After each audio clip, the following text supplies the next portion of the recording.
What is up, my friends? How are we? One last time before I go off on my own international break. Appreciate you guys dropping in. I wasn't going to play the song. I was going to leave it, and then I start reading the comments going, where's the song? Play the song. I actually also find it kind of relaxing. It's, yeah. I mean, some people will like it, some people won't like it. I find it relaxing personally, so I think it's a good mood to set the stream off with. So let's get stuck into it tonight. Anything that you guys want to discuss, as always, the floor is yours. Let me know. Liverpool Prophet, I seen your comment about the tickets, mate. Absolutely no problem. My pleasure to do that.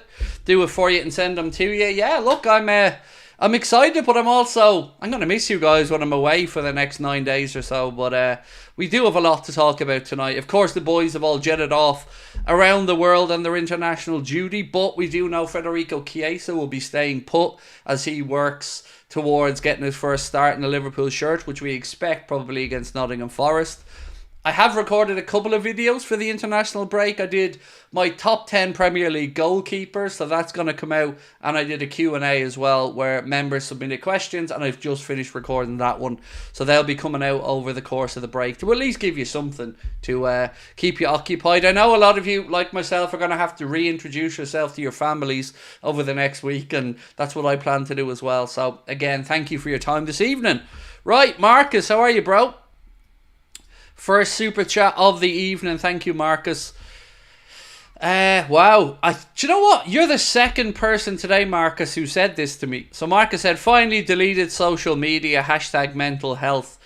And you won't regret it. I don't miss it one bit, mate. I don't. I used to have FOMO, fear of missing out on these things, but I'm glad that you've given it a wide berth, and I think you'll be all the better for it as well. As I said, another person said this to me today again, and it's the best thing I ever did, getting off Twitter mainly and leaving it to Connor to run the accounts.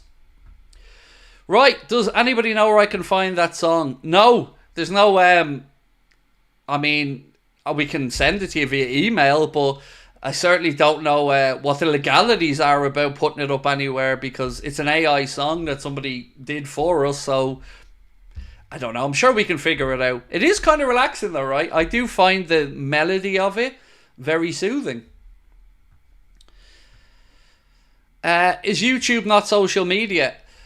I guess it is to some extent, yes, but I mean, this is a social media environment I can control, which is probably a fairer way for me to reflect on that. Yes, YouTube is social media, but I guess I can remove people from my own sphere that I don't want in here, or that I find are being toxic. So, I mean, it's a fair point. I guess to some extent, yes, it is. We need that song released on vinyl. There you go. I mean, full credit to Connor. Not our Connor, a different Connor who sent it to us. A little bit of praise coming the way, by the way, of Arne Slot from Dutch journalist Henk Spaan, who said, what our national coach didn't see, Arne Slot did see. Gravenberch is world class. He became so thanks to Slot, the man who came his way just in time. Always lovely to see our coach getting praise like that. And I've been nothing but impressed with Arne Slot since he's come into the club, and especially with the start we've had. I'm going to continue to say it because it doesn't stop becoming awesome. 3 wins, 3 victories, 7 goals scored, none conceded. You cannot ask for much more than that. This question coming in from Ladishki11. Craig, are you going to the game this season? Yes, we've got tickets for the Lille game. We went on the club site and bought Carlsberg hospitality tickets to the Lille game after Christmas in January, I think it is. So myself and Connor are going over for a Champions League night, which we had to finally get in the books. I mean, it's been too long since I've been over, so I made a point this weekend after the Champions League fixtures came out of jumping on and seeing if I could get a ticket, and I managed to get us 2, so looking forward to coming over for that one. I think it's the second last one of our Champions League format games, so yeah, buzzing for that. It's interesting to see us for more attacking number 6 in Gravenberch. I'm interested to see what happens over this season. I was recording earlier on with Liverpool fan in Japan, Sai, over on his channel, and we were speaking about the number 6 situation, and I kind of We spoke about Stefan Bajcetic as well, and it'll be interesting to see how his development maybe impacts Liverpool's thought process over this number 6. We spoke yesterday about the possibility of us revisiting Zubamendi at some point, but I also mentioned with Sai, I'm not somebody who just wants signings for the sake of it. Like, I promise you, if Stefan Bajcetic goes over to Salzburg, has a great season, doesn't pick up injuries, plays a lot of football, and progresses, I've nothing against him coming back in next year to be the other option, the second number 6 option for Arne Slot. I just don't want us to go into this campaign again, potentially running short of personnel if Ryan picked up an injury, because we know Endo can't do the job in the same way. So I'm not somebody who just wants signings for the sake of it. When I'd say I wanted a centre-back and a central midfielder, I was genuinely sincere in what I meant by it. But I'm also not closed off to the idea of Stefan coming back as an example and showing us that he can be that number 6. It's still a risk though, because we are going into a campaign proud of what we've seen from Ryan Gravenberch, absolutely. But if he picked up an injury or a knock, we are back to square one of square pegs and round holes.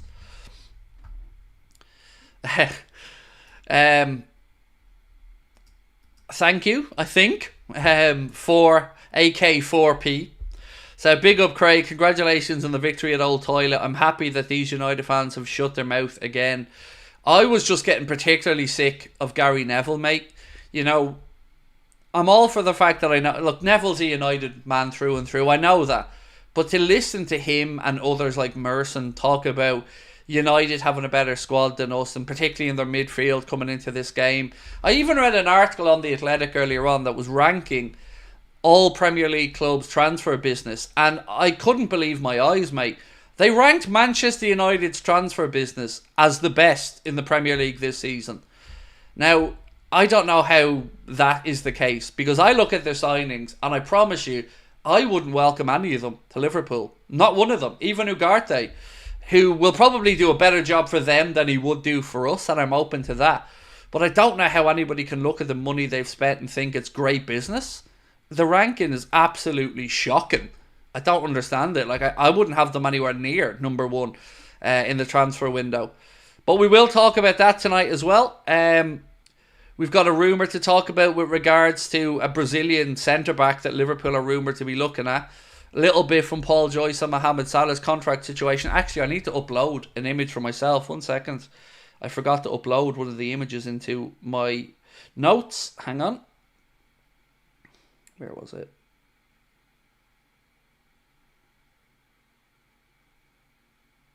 Yeah, it's this one. Cool.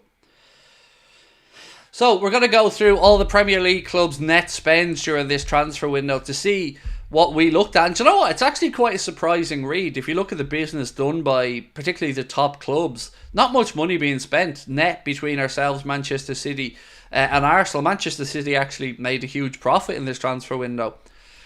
So let's have a look at that while we're talking about it. So Manchester City, with a £113 million profit in this transfer window, spent 33.6, brought in about 147 odd million. So making 113 million quid profit. Bringing in Gundogan, I don't care what anyone says, that is just a great piece of business that will no doubt strengthen Guardiola's midfield options for the season.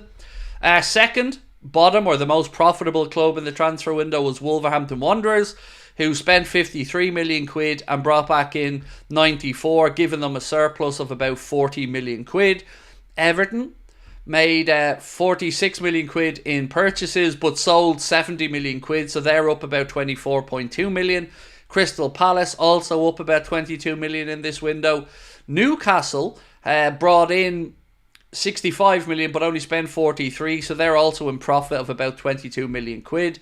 Then comes Liverpool. We spent 41.5 million quid in this window and brought in 62.5 million according to this chart anyway from Sky, meaning that we made a £21 million profit in the window. Moving up, Arsenal, just ahead of us, they spent 129.5 million, but they did recoup 136. So Arsenal made a small profit of about 6.9 million quid in this window. No, sorry, excuse me, that's incorrect. That was Aston Villa. Aston Villa spent 129 million and brought in 136 million, making about 7 million profit. Arsenal spent 101 million and recouped just under that. So they spent about 4 million net in the window. My apologies on that. Going up the league a little bit further, Chelsea spent 219.6 million, bringing in 153 million, giving them a net spend of about 66 million.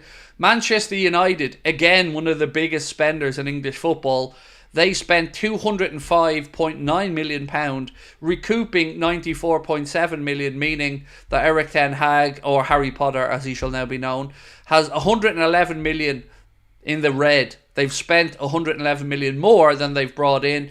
Ipswich are amazingly second on this list. They've spent 124 million, only recouping 1 million.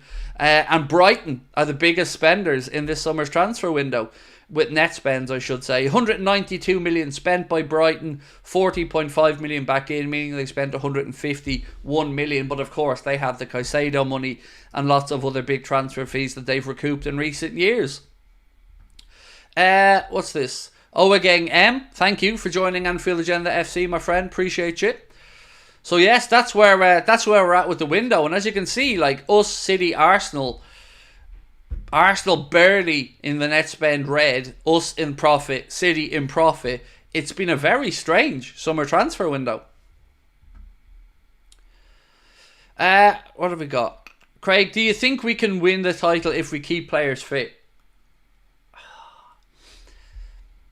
You don't want to get carried away this early in the season. But your question did give me a caveat of the players being fit.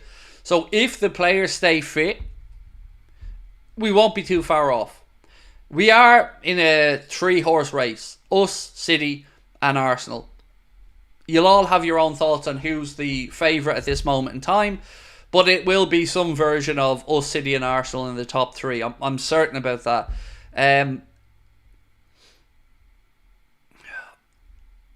It is possible, yes. If we don't pick up the injuries and if injuries don't destroy our season, if Darwin picks up a little bit of form, if referees don't shaft us in some big games, and if we can turn some of these big 6 head-to-heads in our favour, then yeah, we've every chance of it. But I certainly stand over the fact that I still think, as of right now, Arsenal and Manchester City deservedly probably been spoken about more than us. But I'm also happy for us to kind of come in under the radar and go about our business quietly as well. We've won 3 out of 3. With all due respect to Forest and Bournemouth, we should have every possibility of winning 5 out of 5. And then we can only go from there. What's your possible lineup against West Ham in the Carabao Cup? I've given it 0 thought, mate. Honestly, 0. Kelleher will probably play in goal.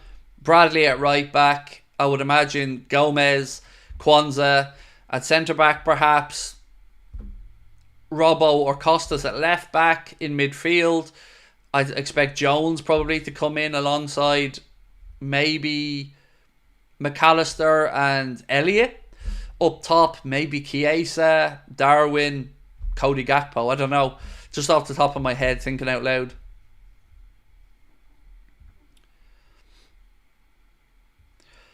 Earlier days we go under the radar. Absolutely, Alex, and I hope we do that. I do hope we come in under the radar, and let's not get ahead of ourselves. It's cool that we're in this position, and I am absolutely over the moon. Speaking of Champions League, AC Milan and Leverkusen games have been put on Amazon Prime. Interesting. Thank you for that, Mark. I didn't know that one, so there you go. Mahmood said, I'm afraid one of our players will get injured in the international break. I mean, I have that fear every single international break. I remember I was over in Spain when Andy Robertson picked up an injury on international duty and it ruined my holiday. I remember doing a video when I was over there reacting to it.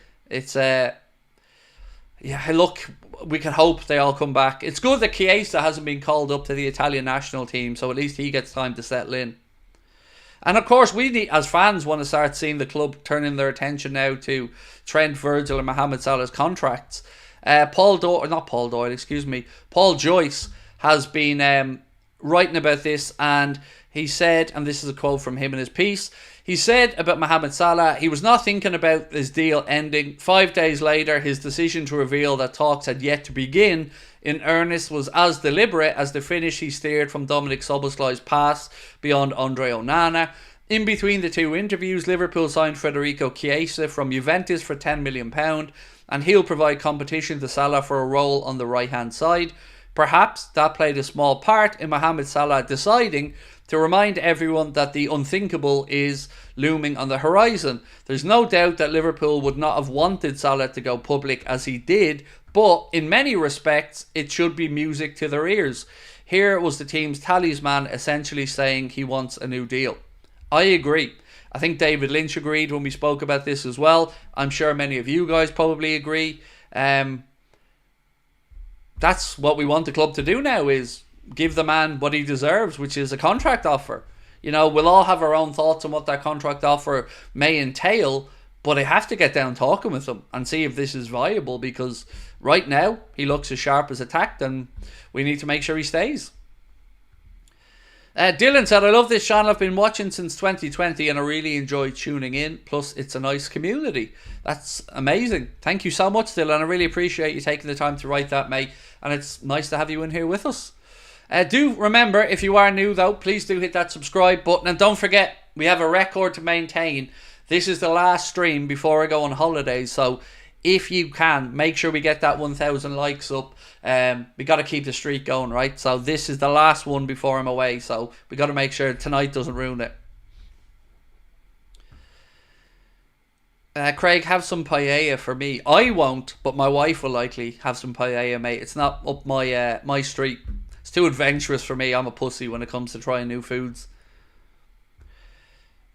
Harvey and Chiesa will get minutes. They will have to, yes. I mean, Harvey Elliott's been really unlucky as the season started, but also you can understand why he hasn't seen much game time when you've seen how well our midfield have played. And I think it's probably Dominic Szoboszlai who he's competing with now for a place in the Liverpool team, and it's up to Harvey when he gets the opportunities to take them. Same for Federico Chiesa.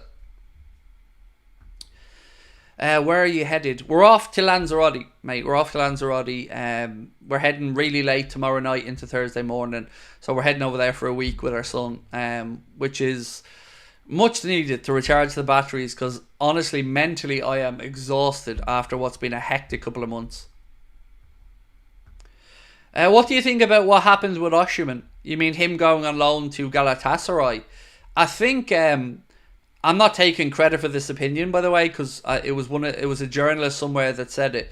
But it felt like Napoli were trying to be too clever. They gave him the big pay rise. They put the release clause into his contract, assuming that somebody was going to come in and pay the release clause, and nobody did. So they were forced with a situation where Conte and the club's president De Laurentiis believed that Osimhen wasn't going to be part of the plan, so they brought in Lukaku. Nobody bought Osimhen. So they then had to find a way to get his wages off the books, and it looks like the Galatasaray loan move is how that happens. I think, if I read correctly, from when Fabrizio Romano posted about it, I think there is a break clause in there should somebody come in January and want to buy Osimhen. But I mean, he had the choice to either go to Saudi, which he didn't want to, or move on loan to Galatasaray, which he did. And look, I'll always say this, if I was a player, genuinely, I would always be open to the idea of going to play football in Turkey, even if it was for a short period, because I know how fanatical and how much Turkish fans love football. My son and his girlfriend are there until Saturday. Say hello. Nice, Philip, nice. I think we're headed over to... It's a part of Lanzarote I've never been to before. We're going to some all-inclusive hotel. I think it's in Costa Teguise or something like that. I just go where my wife points and tells me to go, pretty much, in these things. Craig, why do you think Arsenal have higher chances to win the Premier League than us? Their squad is thinner than ours. One injury to Odegaard or Saka and they could completely collapse. They've got the muscle memory of grinding out victories. They are a team that is built over years to try and get to the point of winning the Premier League. They've added in and improved the defence that was already the strongest defence in the Premier League last year. And you speak about the injuries to their players, but they do have options there now as well. They've got Leandro Trossard as an option. Raheem Sterling has been brought in. I mean, I wouldn't have signed him personally, but he's been brought in as an option. So I do think that they do have enough cover there in midfield as well as in attack.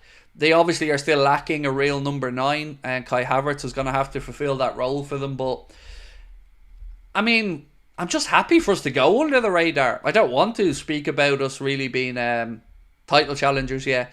Let everybody else talk about Arsenal and Man City, and we'll see where we are as we get close to halfway point of the season.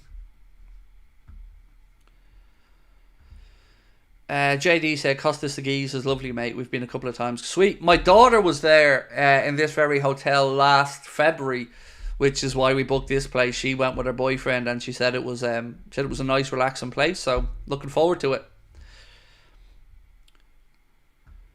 Looking at the fixture, Slot could win 7 games, which means it will give him the best starting first season record in the Prem, overtaking Pep with 6. So that last game before the October international break has banana skin written all over it for me. Crystal Palace away, I think. That concerns me. If we can get to that point in good shape and get into that international break, I'll be buzzing. I'm actually over in Turkey in October for a bit of business stuff, so I'll be away for that international break as well.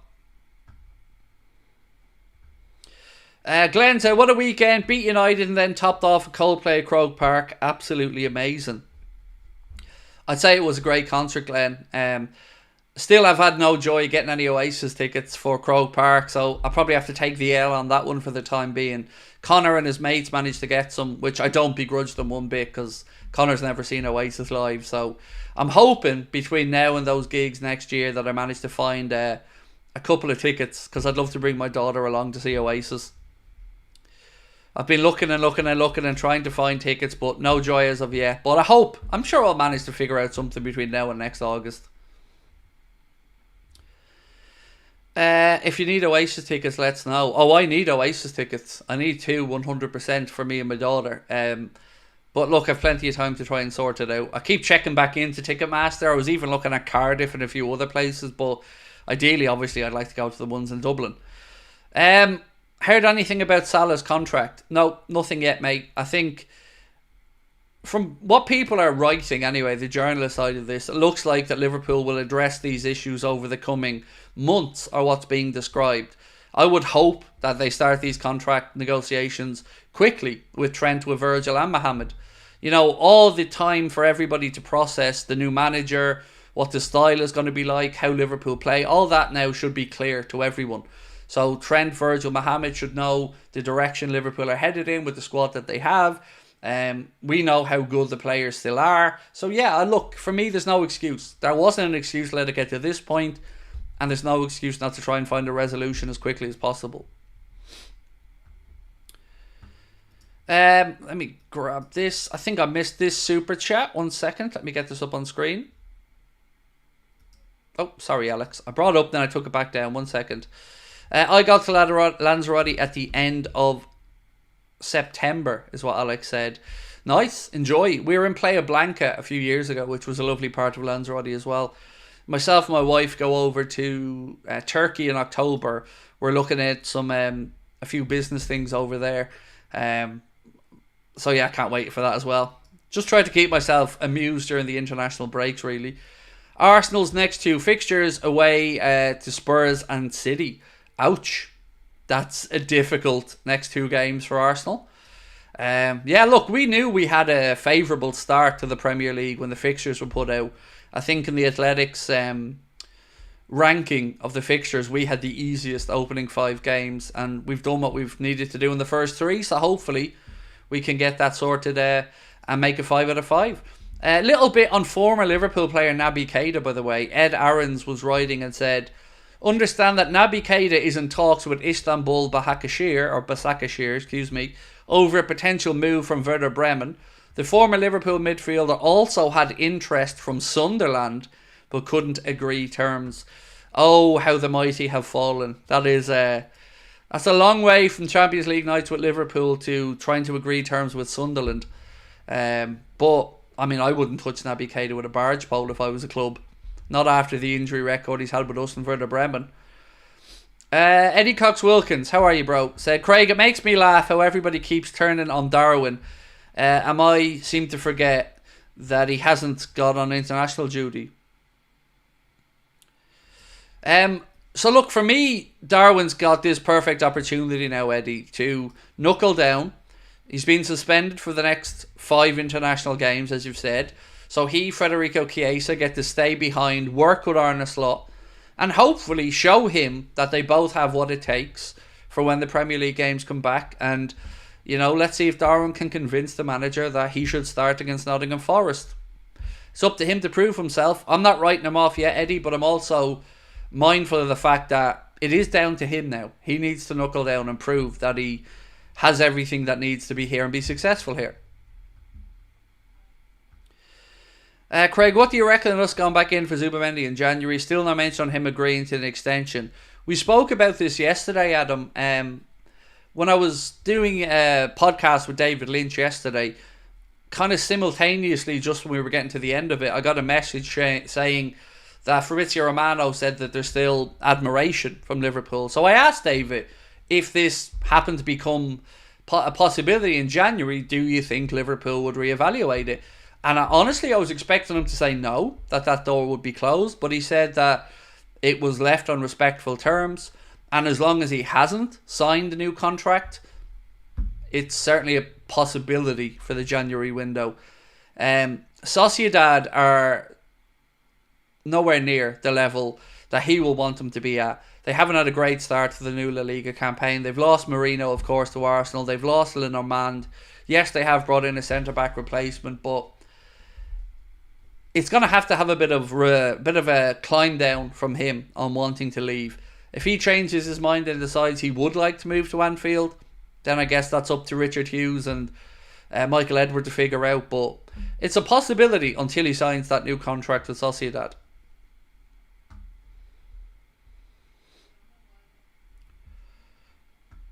Aaron Staunton, how are you, bro? Let me just get your super chat up on screen. Said, good evening, handsome fella. I'll take it, bro. I'll take it. Thank you very much, and good evening to you as well, Aaron. Appreciate you.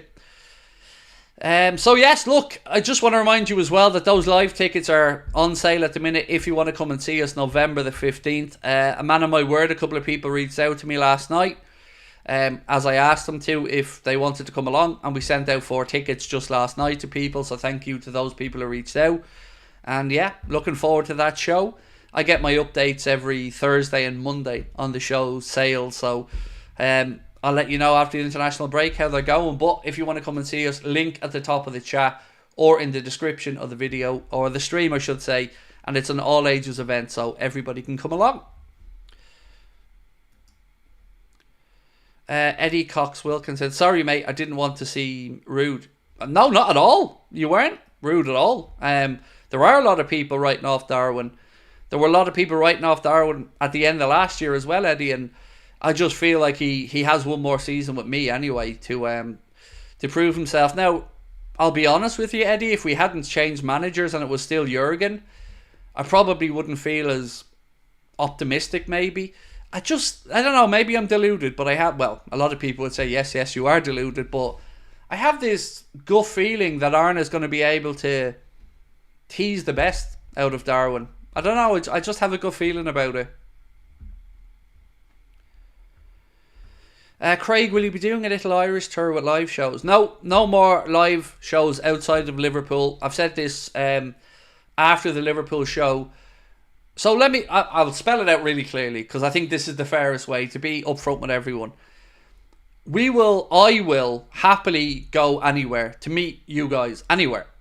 But as for a live show, no. I think for what it does to me with nerves and stuff, I'll stick to just doing the shows in Liverpool, maybe once or twice a year.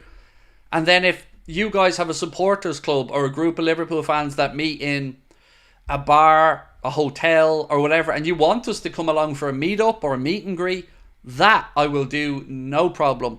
Somebody mentioned about Perth in Australia in the chat yesterday.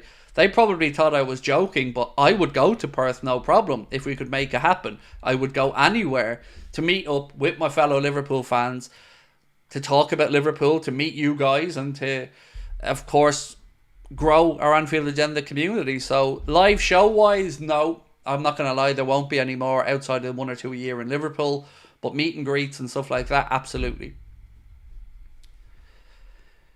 And again, I can't explain the Liverpool show thing, but all I can say to you is I felt no nerves in Liverpool. And I don't know why that was. I felt them everywhere else. Dublin, Belfast, Cardiff. Everybody was lovely. Everyone was amazing. And everyone gave up their time to come and see us. But in Liverpool, I felt comfortable, and I don't know why. What's the latest on the contract talks? There is no huge updates, Glenn, really. Just the journalists saying that Liverpool will get stuck into these over the next... They say few months, but I would hope we see it expedited a little bit more quickly than that. How about Cape Town? 1,000,000% would love to get to South Africa. So my psychologist that I see every couple of weeks is South African. And I can tell you this without any hesitation. South Africa is in the top 5 countries for viewership for Anfield Agenda. I think it's 4th or 5th. It goes... UK, Ireland, America, South Africa, and then I think it's Malaysia or Singapore after that. But yeah, again, love to get to South Africa. I've never been to South Africa, and if I could do so to combine a little bit of an Anfield Agenda trip with a little bit of sightseeing, amazing. Also want to get over to Japan as well. I want to get over and meet Sai in real life and go over to Japan and do Universal in Japan as well. Craig, I used to live in Johannesburg, South Africa. I moved to Germany 2 weeks ago. Nice. Would you... do you know what? Amazingly, I've never been to Germany. I've been to a lot of European countries, but I've never been to Germany. Poland is here also. Nice. Sebastian, welcome in. Again, I would say I haven't been to Poland either. So that's definitely on my to-do list. Come to New Jersey. Unfortunately, I'm never going to set foot in America again, mate, out of principle. I loved America. I've been to America 6 times. But the treatment that we got at the hands of the American customs officials in Dublin Airport will never leave me, and made me feel like a criminal, and made me feel really fucking angry and really disappointed with the whole process of America. So I'm never going to set foot on American soil again out of principle, which I say with a very heavy heart, because I loved going to the States, loved it. But that Boston trip, having to let people down and lose $6,000 at the time as well, that didn't sit well with me, and it won't sit well with me again. I was supposed to be in Vegas next month, and I cancelled that and lost the money for that because it was disgusting, quite frankly, to be made to feel the way we were. What else we got? Come to Copenhagen. I've never been to Denmark either. Dubai. Oh, mate, my son is mad to go to Dubai. He's forever asking me, can we go to Dubai? He watches so many videos of cool stuff in Dubai, and he'd love to go over on a trip. The Kop is named after the spy on Kop in South Africa. Oh, I know, my friend, from the Boer War. I've had this conversation with my psychologist, who's South African as well, before.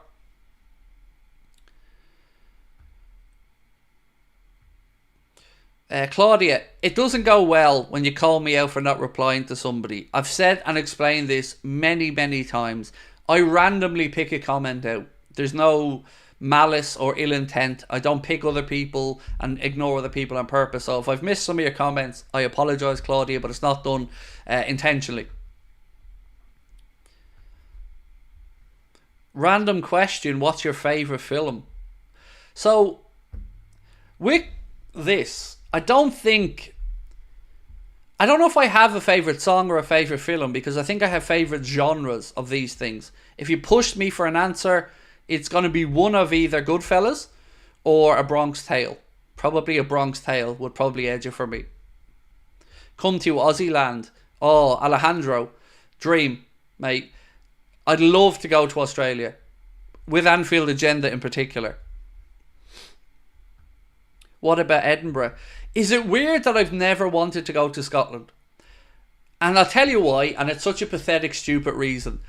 I don't like going places that are more cold than where I'm leaving. And I've never been to Scotland, but everyone always says how cold it is. And I hate leaving Ireland to go somewhere even more cold than the place I've just come from. Have I seen The Departed? Yes, I have. I thought it was okay. I think it wasn't as good as some of the earlier films that he probably should have won Oscars for. Craig, your opinion, Gravenberch for Young Player of the Season? It's way too early to even entertain that conversation. He's got off to a great start, but there's a long way to go in this season. What do you think of Koeman's comments on Gravenberch? Do you know what? I'm going to say this, and I could be very wrong. Ronald Koeman comes across like an asshole. Ronald Koeman comes across as very bitter for some reason. Maybe it's his time with Everton, I don't know. But he always throws players under the bus, and some of the rationale and thought processes behind what he says makes no sense to me.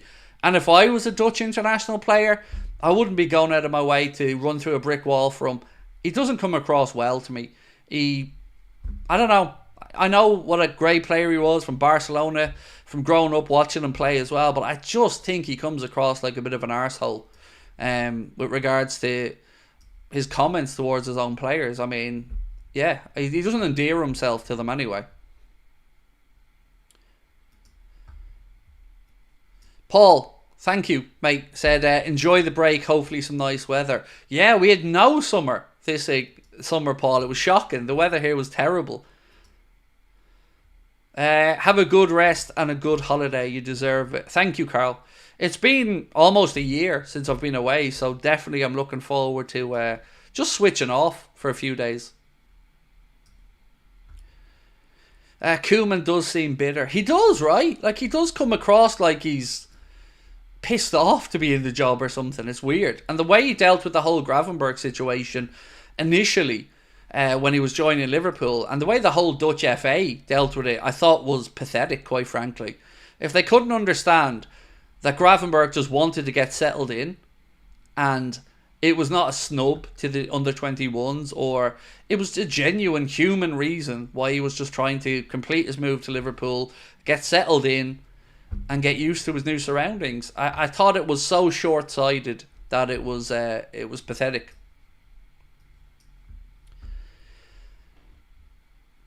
Craig, add another name to the contract talk. Ibu, he's going into the final year next summer. Best get him signed now. Stop these late talks. Yeah, definitely. You want to go in, as you've said, somewhere inside the 24 months, 18 months to go, start those negotiations. And I'm sure Ibu will be on the club's horizon because, you know, he's still young for a centre-back. He started the season so well. Since he came on for Jarell Kwanzaa at half-time against Ipswich, he's looked impeccable, looked like the Ibu that we know he's capable of being. And like yourself, I very much believe and hope that the club get their finger out and make him a contract offer as well. But we got to get the three boys done first that are up for renewal at the end of this campaign.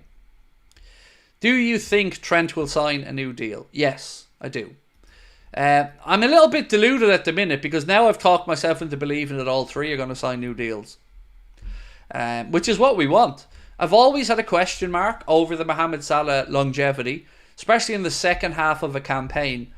But now that we've brought in Federico Chiesa, now that I think Arne Slot can maybe manage the workload on Mohamed Salah a little bit better, maybe we can keep him a bit fresher and maybe prevent some of that second half of the season fatigue that he's had. So, taking that into account, I would probably, if I'm being really honest here, if I'm Michael Edwards right now, I'm probably leaving it a little bit longer. I'm probably wanting another month of Mohamed Salah just to make sure that this isn't a flash in the pan. We know it isn't, but I just want to make sure before committing. But I would certainly open the door for those negotiations. I think Trent has to get done first because he's the youngest. He's a local boy, vice captain. You don't want him giving Real Madrid any indication that he wants that move. So I'd get Trent done first and then Mohamed Salah and Virgil van Dijk. And also I wonder, is there a bit of brinksmanship going on with their agents as well? All waiting to see who blinks first and who gets what, basically. Do keep hitting that like button for me though. We've got 624. We need another, well, now 625. We need another 375 to keep our streak going. So do make sure you hit that like button for us. So is anybody looking forward to the international break? You know, because I know a lot of you guys, your countries are far more competitive in international football at the minute than Ireland are. So I wonder if you guys are looking forward to this international break, or I know some people like international football. I've never been a huge fan of it, especially when you see the calibre and the quality of the Premier League. Outside of that, I find it difficult to engage in international football other than the tournaments. Benjamin said, the interesting polling question is, does FSG and Edwards want them to have new contracts? I would say so, because look at it this way, right? The money that they might have to invest in Mohamed Salah for the next 3 years will be not unsubstantial. But if you balance that against what we'd have to pay to replace him in a transfer fee and in wages, I would say that for the money men, it makes sense. I think Liverpool are gone past the point with Mo of ever expecting to recoup any transfer fee. So I would say the outlay over 2 to 3 years will make sense. So I do actually think yes, Benjamin. I'm not sure if I brought that up, sorry, on screen or not. I do think that yes, it will make sense to them. It's going to be the length of contract that maybe causes the biggest headache. I would think 2 years with an option of a third. I'm sure Mohamed Salah's representative probably want 3. If we can find the compromise and make everyone happy, then I think it's the right way to go. Stargirl said, people assume Chiesa is going to replace Salah. Could Slot not be looking at a different role for him and surprise us as he's not as fast, etc.? Oh, he is as fast. I would say he could be faster. He clocked up a top speed of, I think, 32 kilometers an hour at one point last season. And I would say that he is probably right up there with some of the faster players that will be in the squad. I've always wanted to tour Italy. Have you ever been? Yes, I've been to Italy. My best friend got married over in kind of Bari, Brindisi area of Italy, which is, you know, the way it's shaped like a heel or a boot, right down in the bottom part of that. And it was incredible. So beautiful, so relaxing. Food was simple but absolutely exquisitely good. I loved it. Really, really cool place. And on the Chiesa thing, I think his versatility and the fact that he can play all the way across the front line will appeal to Arne Slot. But I do think he will be there to provide competition and rest and rotation for Mohamed Salah, but certainly can be utilised anywhere across the front line.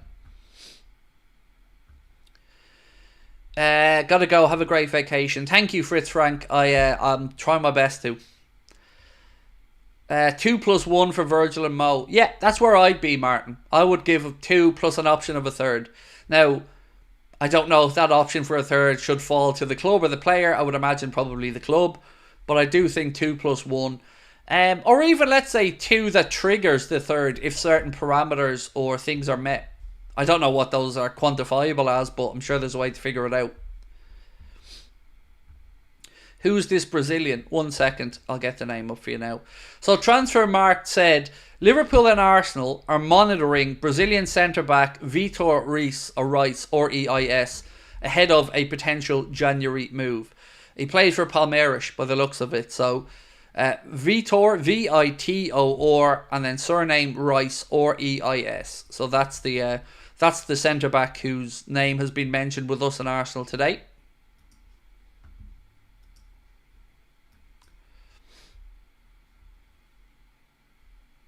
I think I've brought this one up, but just in case I didn't, thank you, Carl. Said, have a rest and a good holiday, you deserve it. Thank you, Carl.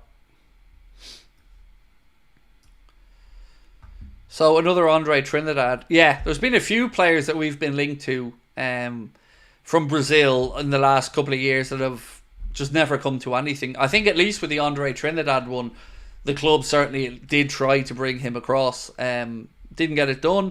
He's now with Fulham, isn't it, that he signed for? Why do Arsenal need another centre-back? They're already playing with 4. I don't know. Again, it's not my story or link. Transfermarkt.co.uk are the ones who posted it. I mean, clubs will always be looking to the future and always be looking for the next big thing, whether it be in any position. So, you know, clubs are always going to be eyeing South American talent or African talent or anywhere. They'll have scouts in every corner of the world looking at evolving young footballers. Stargirl said, Craig, there's so many cities in Italy that I would love to do and tour. I'm a big fan of history and don't laugh but Shakespeare. I wasn't going to laugh at that. Well, I tell you what, if you want to go for history and some, I don't know if you've been to Turkey, but there is a lot of history and beautiful sites to visit in Turkey as well, which is definitely worth a visit. The Aegean coast in Turkey is beautiful, stunning place. Do you honestly believe Zubimendi talk of January, or do you think they will have another option? So, Carl, I didn't know what to think about it until I asked David Lynch about it. So, in one day, I spoke to David Lynch, Romano posted what he posted, and I'm almost certain David Ornstein mentioned the potential for it to be revisited a la Virgil van Dijk in the winter window.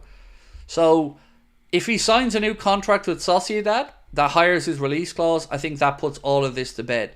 If he doesn't sign a new contract with Sociedad between now and the winter window, I think it will naturally become a source of inquiry for us Liverpool fans. But as of right now, it's certainly not impossible. It will take him to admit he made a mistake, or that he's now ready for the move. Eddie, thank you. Eddie Cox Wilkins, thank you, mate, for gifting a membership. Very kind of you.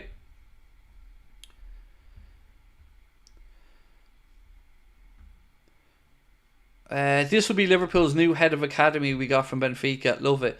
Yes, I'm trying to think of his name, actually. The guy that we brought in from Benfica. Oh, what's his name? Can't think of his name off the top of my head. Pedro Marquez, is that him? I think that might be him, Pedro Marquez. Yeah, that could be him. And I think he's FSG's head of football development or something like that. Who's watching Suarez' last international game on Friday? Absolutely heartbroken that his career is close to an end. What a player. He's been an incredible player. I probably won't see it because I'll be away on holiday, but if I was at home, I'd certainly probably try to tune in and watch it. Is there an alternative to the only number 6 in the world for us? I don't know, Antoine mate. I don't do out these lists.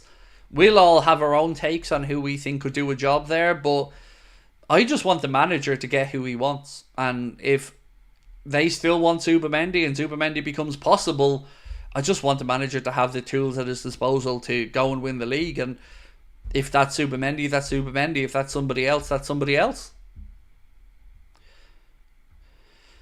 Craig, keep going. I really believe you'll reach 100k. Huh? You might want to have a look up in the top corner, bro. We boxed that one off a while ago. I don't know if you meant 300k or a million or something different, but yeah. Connor, with all due respect, mate, I don't really want you bringing up other Liverpool channels and what they've been doing in my chat. With all due respect, other channels are there for people to watch if indeed they'd like to, and to discuss topics if indeed they'd like to. But I'm here to talk about Anfield Agenda stuff and our stuff. So respectfully, I'd appreciate it if we didn't bring up other content creators in the chat, from the sense of bigging up their great work. Particularly one that I've had no interaction with personally. Carl, how are you, mate? Do you think the boot room would still work now? Well, yes. I mean, just look at what happened with the likes of Guardiola and his disciples and the coaches that have come and worked under Guardiola and what they've gone on to do elsewhere. So I would say, yeah, the whole philosophy of a manager bringing through another manager or coach, absolutely.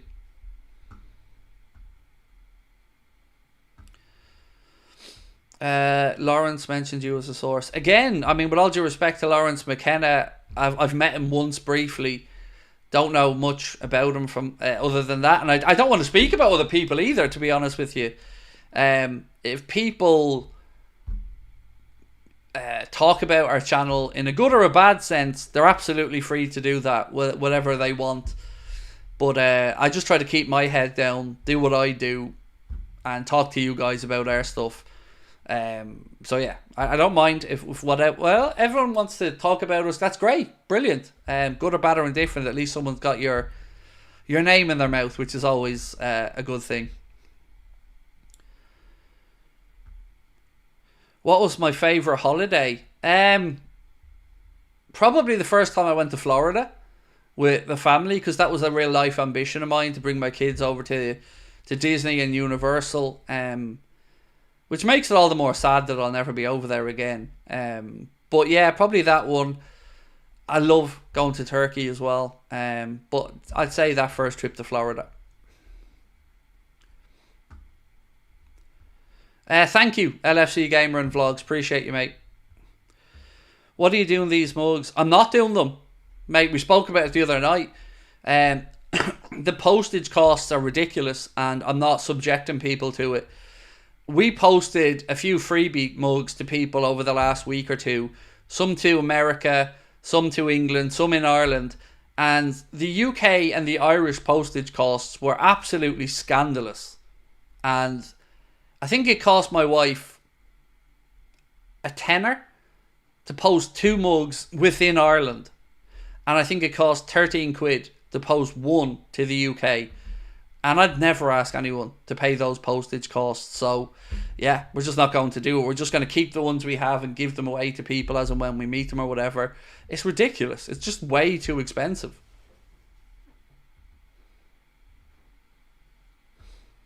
Do I think Tyler Morton will have a breakthrough season? Well, you would imagine it has to be a season where he either breaks through or the club look to cash in. I know the only real offer that I'm aware of that was really worth talking about for him this summer came from Leverkusen. That was an option for a loan, a straight loan with no option to buy. Liverpool would have sold him for about 20 million quid, but he has an opportunity now, definitely.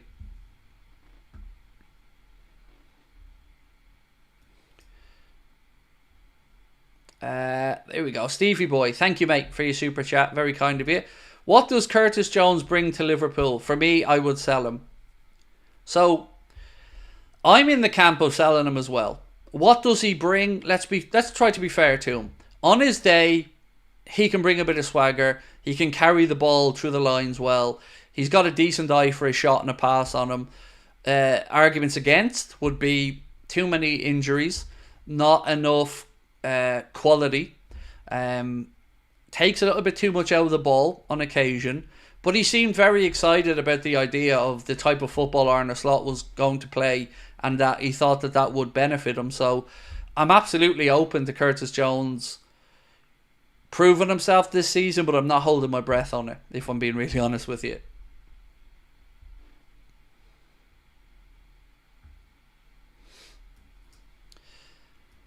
Nick, thank you again, Nick, for your super chat, mate. Very kind. So, Craig, you have the power to create a dream Champions League final with Liverpool. What team do you choose to face and what location to host? Barca at the San Siro for you. Oh, wow. Great question. All right. Let's pick my dream Champions League final. I want it to be one that is enticing, but that I feel will win as well. So, let's say... start with the team first.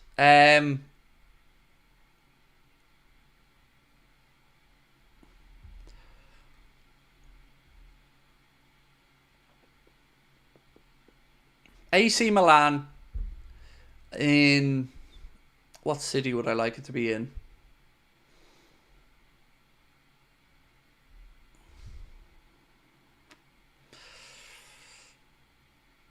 AC Milan in Munich at the Allianz Arena. Let's try that one. If not AC Milan, then I'd probably go along with you for Barcelona, but I'd still like it to be at the Allianz Arena. Good question, though. Really good question. Thank you, Nick. Do you think Chiesa is the perfect replacement for Salah? I can honestly say to you, hand on heart, Jabir, I haven't thought about him as a replacement for Salah for 1 second. I've only thought about him from the perspective of what he can bring to the squad. So I don't know. I just want him to prove people wrong. I want him to come in and show that he wants to succeed, which I believe he does. His signing day vlog was incredibly uplifting and positive. So I want him to succeed. I don't want it to be because of Mo or in spite of Mo. I just want it to be on its own merits and for him to be a good option for the club to have across the front line. Liz said, it hurts my heart he won't come over here. Not as much as it hurts mine, Liz. I promise you. You know how much I love Florida and how much I love going to America. But that incident in Dublin Airport when we were made to feel very insignificant by the Department of Homeland Security, it disgusted me, quite frankly, Liz. To be looked in the eye and told that the mistake we made is a common mistake that happens on visas a lot, and yet they don't change the wording of it to stop people like me making a common mistake. And then for that common mistake to lead to you being removed from the visa waiver program for the rest of your life with no comeback, with no appeals process, with no nothing. Just if you want to come to America, fill out this, and I'm not joking when I say this, a form that has less demanding questions. I would have had less demanding questions getting a mortgage than the form to visit America on holidays, that wanted to know every employer I've worked for through the history of my life, the manager at these, the salaries I was on, where I'm going, how I'm going to be going over to America. So many questions on top of a personal interview at the American embassy because of one incorrect form ticked. That's the punishment. That doesn't seem rational to me. That doesn't seem humane to me. And I certainly didn't appreciate being vilified in there and made to feel like a criminal. It disgusted me. And I went home heartbroken because I loved the idea of the American dream and America and maybe moving there with my family someday. And I just feel really, really, really hard done by. Really hard done by, Liz. Like, it really, really does not sit well with me. Because we'd done everything we could do. We sorted out the tax side of it with the IRS before we'd gone over. We'd filled out W8 forms. We'd done everything we could do to make sure we were doing the correct stuff. And it sucks. It sucks. It sucks because it's such bureaucratic bullshit that there's no way for me to override or appeal or explain my side of it. It's that closure of it. Tough shit. You're just another number. Deal with it. That disgusts me. And it's not the America that I know from the people I've known from there. It's not the impression I'm sure America wants to give to the world. But as somebody who is very big on trying to be open, upfront and honest, I found it fucking disgusting, quite frankly, Liz, unfortunately. What counties have you been to in Ireland? Do you watch Gaelic football or hurling? I watch bits and pieces. I played Gaelic football throughout primary school, secondary school. Never played hurling, but appreciate the genius and skill level involved in it. What counties have I been to? I think the only counties I've not been to are Kerry and there's one more I haven't been to. Kerry and Monaghan, maybe?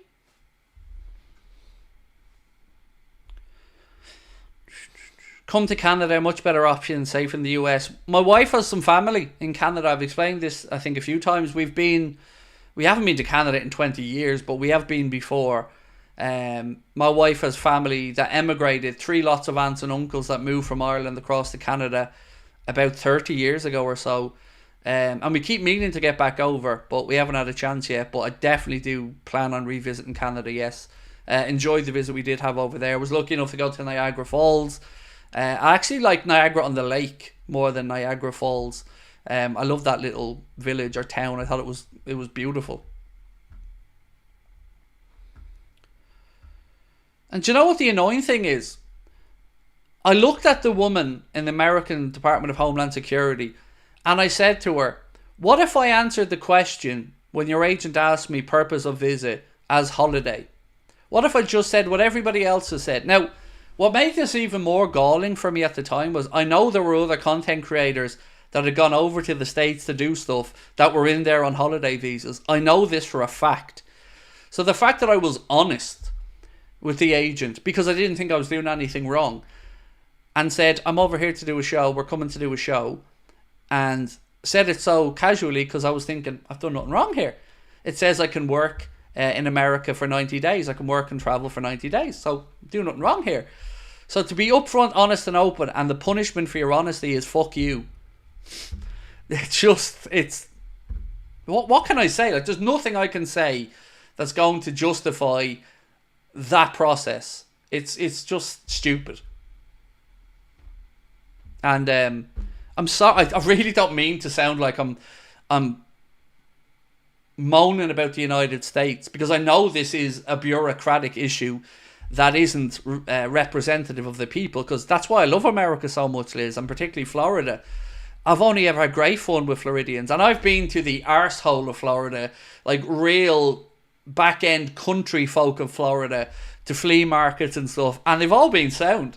I've had such a great time meeting so many eclectic people, and I planned on retiring there at some point probably, and now that whole love of America has just been eroded away because of one incorrect tick on a form. It just feels so unfair.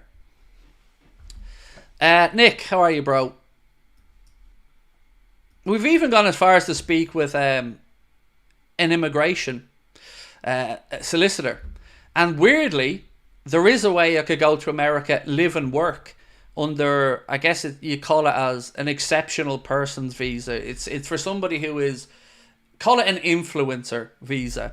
And to be fair to the Department of Homeland Security agent, she did say to me, I've looked at your channel, I've looked at your numbers, and I think you'd qualify for this visa if you wanted to ever come and live and work in America. I think you'd be eligible for this visa, which again could be an option down the line. But to not be able to just go on holiday with my family or go to Las Vegas for a vacation without having to jump through those hoops just feels unnecessary. Especially when it's not like that was my first trip to America, right? I've been in and out of America 6 times, never overstayed, always gone in, had my holiday, come home. I don't see what risk I was posing to anyone. And again, Nick said, our government bodies are soulless. The homeless, immigrants and veterans like household trash. Sorry you had to deal with that. It's certainly, as I said, not a reflection of the people I've ever met, Nick. Definitely not a reflection of the people I've come across and met in America, who have only ever been the most hospitable, fun, cool. And do you know what? I talked about going into the arsehole of the back end of Florida. Some of my favourite outings have been in those areas where it's just so different from anything I'd ever see in Ireland. And I'm somebody who likes the quirks like that. I like eccentric people. They're my type of people.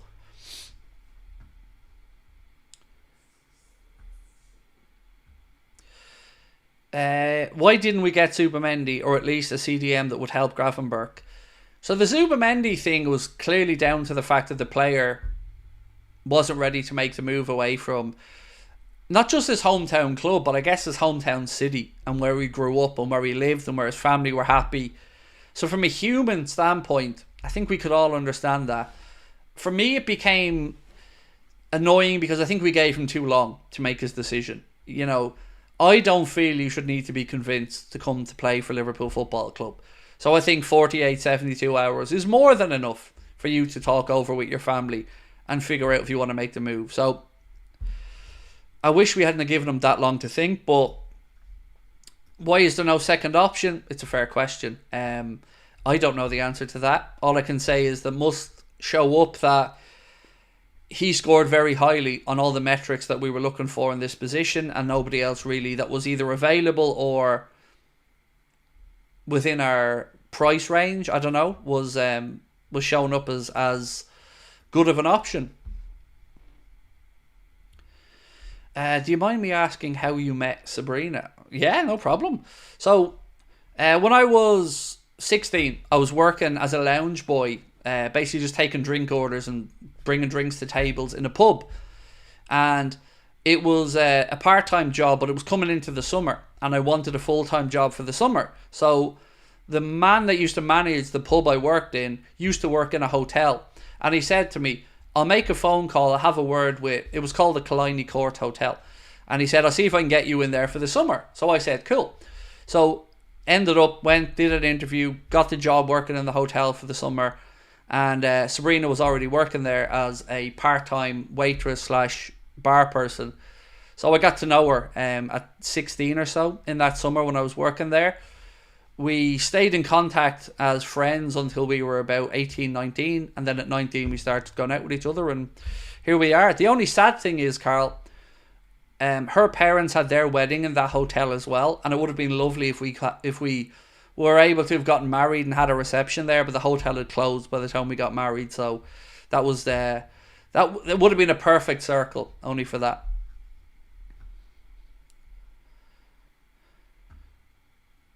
Craig, start, bench, sell, Salah, Suarez, Torres.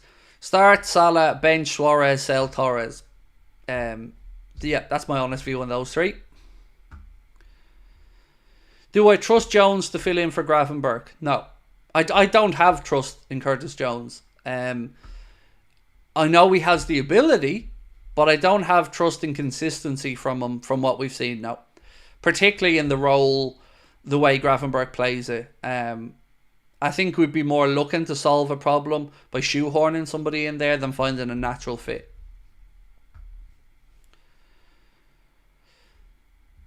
If that were the case, Zubimendi wasn't prepared to leave his hometown club, then why give his word to Hughes that he would come? I don't know, did he ever give that word that he would definitely come? Obviously I'm not on these phone calls, so certainly Liverpool felt like he was very open to it, and I'm sure they were getting positive vibes from him, but at least, again, I don't have my notes in front of me, so I'm working off memory. My recollection is never that he gave his word to come. I think it was more that we were getting all the right signals. Now, maybe he did give his word and he went back. Maybe he did. But these are questions only he can answer, really.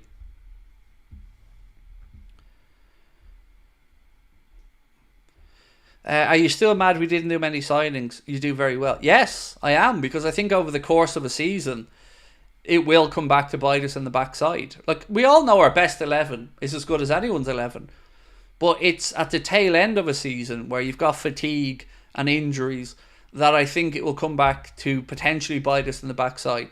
So, yes, I am still upset that we didn't get signings, because I think it would have given us a better chance to go in to win the league or the Champions League, rather than a hope that we don't pick up knocks or injuries. Finley Years Guitar, how are you, bro? Said, almost a year as a member, and what a year it's been. Thank you, and I hope your musical journey continues to go well as well, mate. So thank you for being with us for that year. Really appreciate your support. Zubimendi said Mark Bell was given too much time to think, and his wife got in his head as she didn't want to leave. And again, understandable. You know, I think as a human being, we can all understand the family situation. Totally. Like, I know, for instance, if I wanted to move somewhere and my wife and kids weren't up for it, it would have a big, big role in my decision, definitely. Craig, is the dream still owning your own home, and have you made it happen yet? It is absolutely still the dream. Have I made it happen yet? No, not just yet. I need to get some published accounts from the business, which should be in place, I'm hoping, in the next month, maybe. And then we start the process of applying for mortgages and trying to buy the house that we're renting from the council now. So I'm hoping, in an ideal world, in the next 3 to 6 months, I've saved up enough for the deposit, and that dream of owning our family home will maybe become a reality. Yeah, we're not a million miles away, but I've been chasing that dream for 6 years, so hopefully we can make it happen. I would only be able to do it in this house. I wouldn't be able to go into the open market and buy a 300,000-400,000 quid home, which is the average kind of home prices around here at the minute. That wouldn't be feasible for me. I just wouldn't have the finances to make that happen, nor would I have the working time left in life to be able to get a 30-year mortgage or anything. So for me, it'll be about a 15-20-year mortgage for a lower sum to buy this house, or nothing at this point. Where are you based? I'm from Dublin. So I grew up in Dublin. I grew up in Shankill in South Dublin. Now I live in Gorey in County Wexford, which I'm sure you know well. Will you do any content celebrating buying the house? I've no idea. I have not thought about it. It's one of them things I'm almost afraid to think about until it happens, because, excuse me, without getting too soppy about it, nothing really good like that has happened to me in life yet, except for my family. So I'm hoping I get that dream of, like, I can buy this house that I live in for probably about 120 grand, which is the only reason it becomes affordable for us. So yeah, I mean, fingers crossed we can do it. You know, it's been the dream from day one. I guess if it doesn't happen, if we fall through, then we up sticks and probably move to another country and try it there. But one step at a time, one day at a time.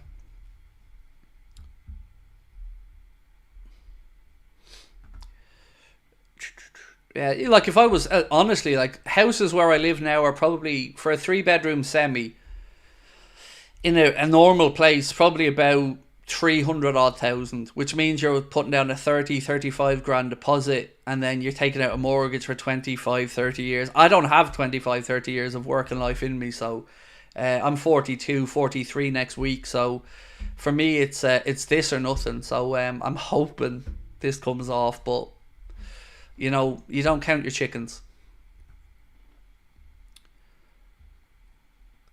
Have you thought about doing some quiz questions once a week or something like that, or a phone in? We've done a quiz thing, not a quiz, sorry. We've done a Q&A. I've recorded a video actually just before I did this stream that'll be coming out during the international break. Phone ins and stuff we've thought about, but they can get a little bit messy as well on occasion. So,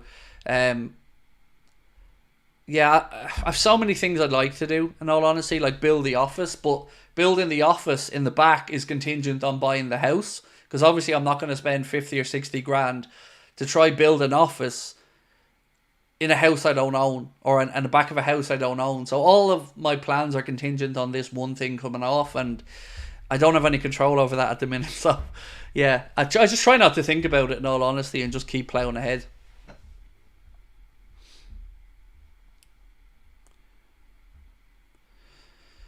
Just wait till you see what a decent home in Florida costs. I've seen, mate, yes. I've seen places you could buy in Florida for $350,000 and less. But look, that's not in the pipework at the minute. I mean, look, just to give you an example, my parents bought our family home when I was 8, I think. And it was sold when I was 22. So they bought it when I was 8 for 32,000 Irish pounds. And they sold it for about 440,000 15 years later. That's how quickly and crazy the Irish property market went. So buying it for 32, 5 years later, 440 grand it was sold for when my mum sold it. What centre-back should we sign as a backup for Canade? I would have liked Antonio Silva from Benfica. Mo Salah actually made the move from Leipzig over to Saudi, which I just think is mental at his age and his stage in his career. By the way, I need a quick favour before we do finish up in a few minutes. We are 89 likes away from getting to the 1,000 like mark, so please do hit that like button so we can keep this streak going into the international break. If you haven't, do take a second, just drop a like.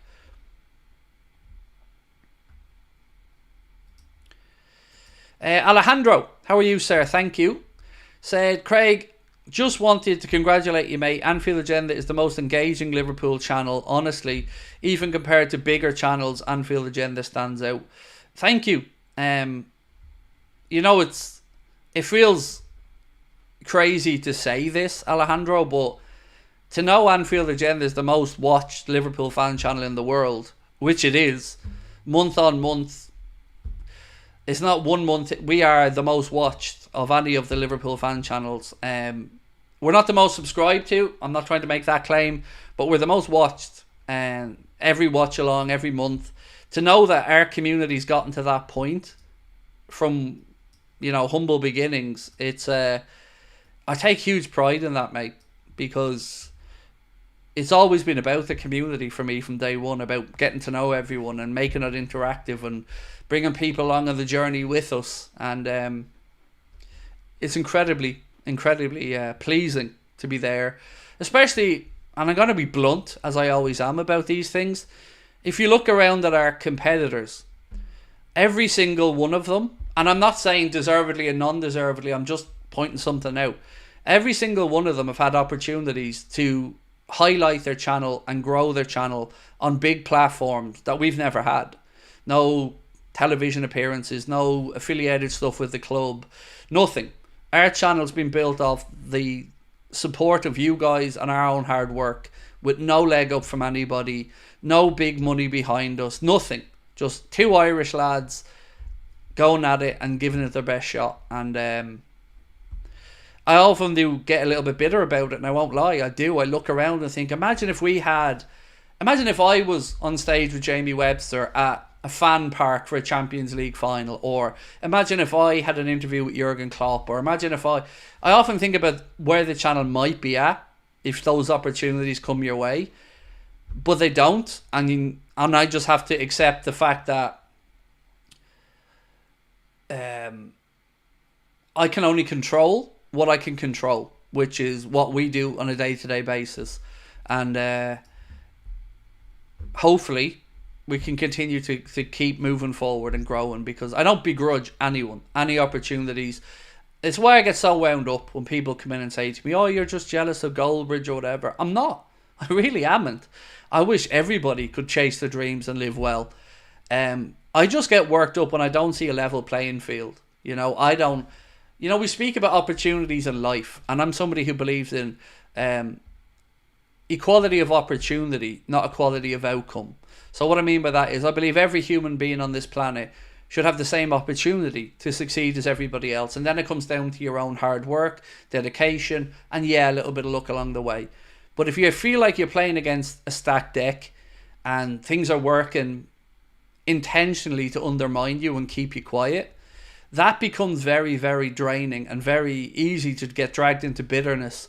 And I have on a few occasions, but then I come in and I see you guys and I get reminded about why we're in this and why we did it in the first place, and that's to meet all of you and grow our communities. And if the club don't want to engage or acknowledge our existence, then I truly feel they're missing out, because I know what our community is like and I know what it brings, and I know the perception that people have before they come in is very different to the real life reality of when people come in and chat with us and get to know our community. So I really just feel like the club and that are missing out on getting to know some amazing people like I've gotten to know.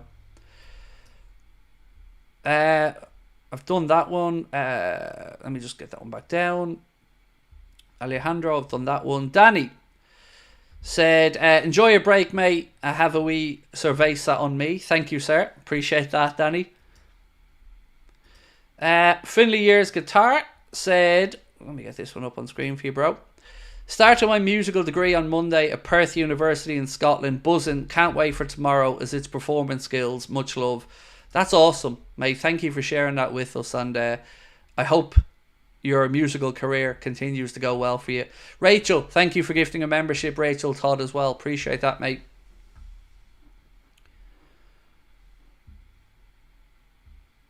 Have you ever considered doing some lifestyle content with no football on it?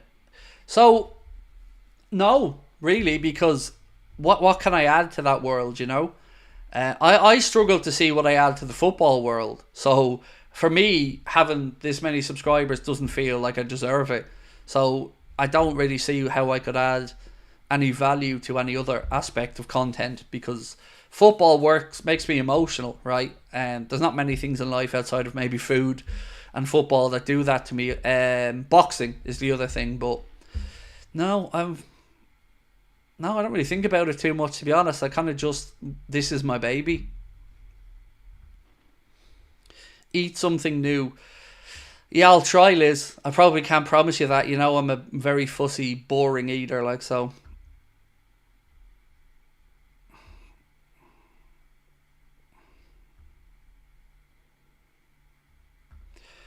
Have a good night, chat. Thank you, Henderson Galbraith, as well. Appreciate you. When did I start supporting Liverpool? 1989. Troy Rotten Shark from Iceland. I think I'll pass on that one, Hoarder, mate. I think I'll pass on that one. Look, I'm going to say good night to you all, and I'm going to go and start packing and getting ready for my holiday. Thank you for coming in and joining us tonight. Just a reminder, this is the last live stream before I head off on a break. So I will see you back in 10 days. September the 13th will be the next live show. The 2 videos recorded that will come out over the next few days. So keep an eye out for them. And thank you for everything. Yeah, appreciate you. Thank you guys for coming in. And don't forget, if you want to come and see us in Liverpool, you can get your tickets with the link either in the description of the stream or at the top of the chat. And until then, I'll talk to you guys in 10 days. Thanks for being awesome as always. Much